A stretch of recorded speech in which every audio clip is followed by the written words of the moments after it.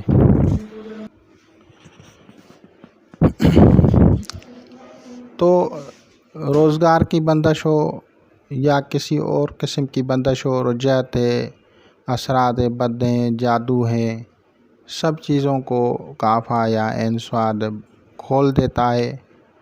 اور اگر کسی کو استخارہ کرنا ہوتا ہے تو اس میں بھی یہ پڑھنا مفید ہے. اور دعا میں مولا علی علیہ الصلوۃ والسلام، حضرت علی کرم اللہ وجہ علیہ الصلوۃ والسلام جو ہے کاف ہا یا عین صاد پڑھا کرتے تھے. اگر آپ نے احادیث وغیرہ کو یا دیگر کتب کا مطالعہ کیا ہوگا تو آپ لوگوں کو وہاں پہ اس کی فضائل اور فضیلت بیان کی گئی ہے اور آپ لوگوں نے پڑھا ہوگا. خدا حافظ.